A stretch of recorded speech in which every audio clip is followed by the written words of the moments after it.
नमस्कार मंडळी, तुम्ही थंबनेलला पाहिलं ना? हो, अगदी बरोबर आहे. आज आपण ना कच्ची केळी वाफवून 10 ते 12 दिवस छान असा टिकणारा, खमंग कुरकुरीत, उपवासामध्ये तोंडाला चव आणणारा पदार्थ बनवतोय. बनवायला अतिशय सोपा, चवीला अप्रतिम. रेसिपी आवडल्यास एक लाईक नक्की करा. चला तर मग वेळ न घालवता लगेचच रेसिपीला सुरुवात करूया. त्यासाठी इथं मी 4 कच्ची केळी घेतलेली आहेत. हे बघा. त्यानंतर ही केळी ना स्वच्छ धुवून घेतलेली आहेत. आपण आता ही वाफवून घेऊया. कढईमध्ये पाणी देखील आपलं चांगलं गरम झालेलं आहे. आता यामध्ये नाही चाळण ठेवून घेतेय. त्यानंतर केळी यामध्ये ठेवून घेऊया.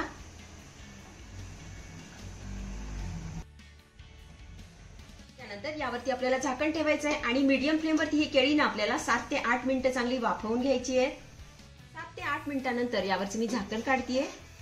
तर इथे आपली ही केळी ना मस्त अशी वाफवून झाली आहेत बघा. आपण आता गॅस बंद करूया आणि ही केळी ना पूर्णपणे थंड करून घेऊया. केळी थंड झाली की यावरची ना आपल्याला साल काढून टाकायची आहे.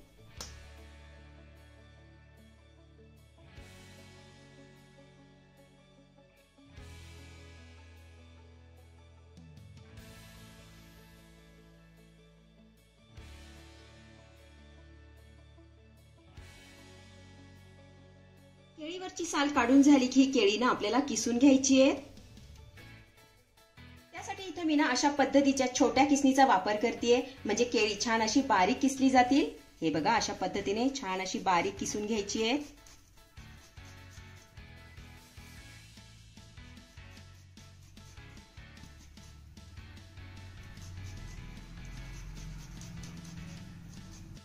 चांगलं बारीक किसून घ्यायचंय. यामध्ये ना आपल्याला मोठी गुठळी ठेवायची नाहीये. हे बघा, अशा पद्धतीने याला किसून घेऊया.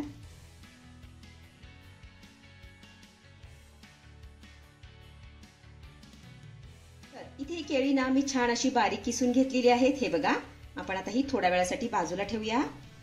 त्यानंतर गॅसवरती मी कढई ठेवलेली आहे. आता यामध्ये ना आपल्याला 1.5 वाटी पाणी घालायचंय.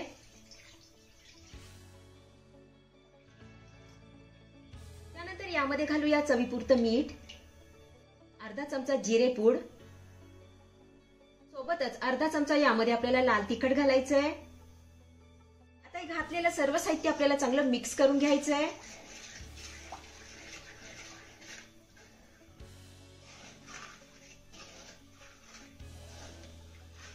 तर इथे आपलं सर्व साहित्य चांगलं मिक्स करून झालं की यामध्ये ना आपल्याला अर्धी वाटी वरईचं पीठ घालायचंय, म्हणजेच भगरीचं पीठ यामध्ये घालूया.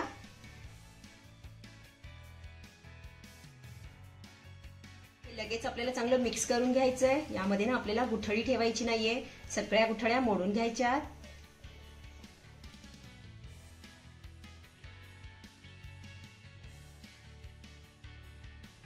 तर इथे आपलं वरईचं पीठ चांगलं मिक्स करून झालं की यामध्ये आपल्याला किसलेली केळी घालायची आहे.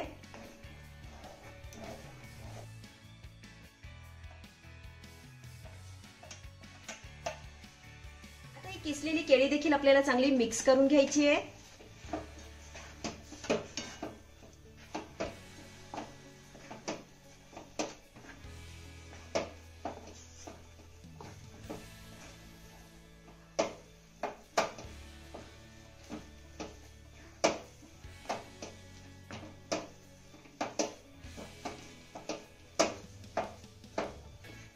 तर इथे आपली ही किसलेली केळी ना चांगली मिक्स करून झालेली आहे. आता हे मिश्रण आपल्याला परातीमध्ये काढून घ्यायचंय.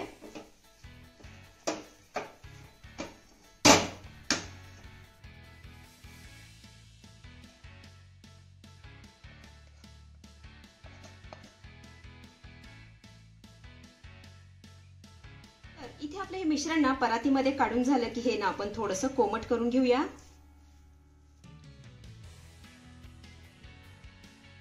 इथे आपलं हे मिश्रण छान असं कोमट झालेलं आहे. आता यावरती ना आपल्याला थोडंसं तेल घालायचंय आणि याला चांगलं मळून मळून घ्यायचंय.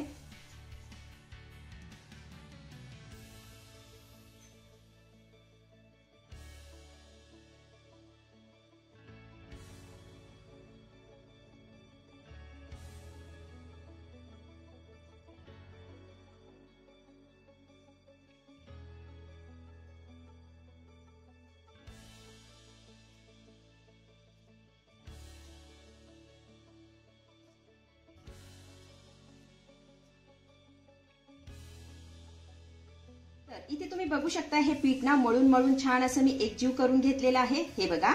तर आज आपण उपवासाची कच्च्या केळीची शेव बनवतोय. पीठ आपलं तयार आहे. शेव बनवायला घेऊया. त्यासाठी इथं मी सोऱ्या घेतलाय आणि सोऱ्याला ही शेवची प्लेट लावून घेतलेली आहे. हे बघा. आता यामध्ये ना आपल्याला हे मिश्रण भरून घ्यायचंय.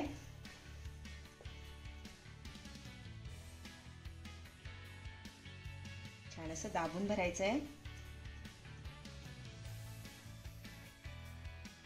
तर इकडे आपलं तेलही चांगलं गरम झालेलं आहे. आता यामध्ये ना आपण शेव पाडून घेऊया.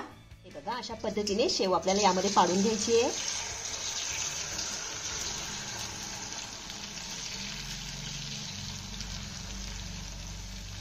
शेव आपली तेलामध्ये पाडून झाली की लगेच हिला झाऱ्या लावायचं नाही. ते एका बाजूने चांगली तळू द्यायची आहे. मगच हिला आपण पलटी करून घेऊया.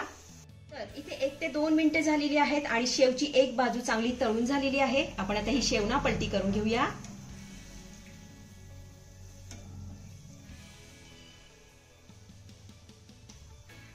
तर इथे आलटी पलटी करत ही शेव ना मी दोन्ही बाजूने छान अशी कुरकुरीत होईपर्यंत तळून घेतलेली आहे. आपण आता ही काढून घेऊया.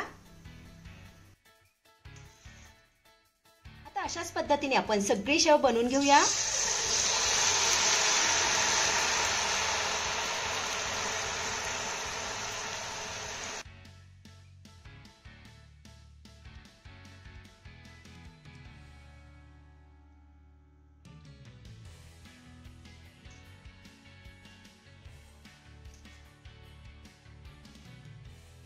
तर उपवासामध्ये तोंडाला चव आणणारी कच्च्या केळीची शेव बनवून तयार झालेली आहे. चवीला जबरदस्त लागते. अतिशय साधी आणि सोपी रेसिपी आहे. नक्की करून बघा. तर मंडळी, कशी वाटली आजची रेसिपी? आवडली आहे का तुम्हाला? आवडली असेल तर लाईक करा, शेअर करा, सबस्क्राईब करा आणि हो, शेजारीच असलेलं घंटीचं बटन दाबून ऑलवर क्लिक करा, जेणेकरून माझ्या येणाऱ्या नवीन रेसिपींचं नोटिफिकेशन सर्वात आधी तुम्हाला दिसेल. धन्यवाद.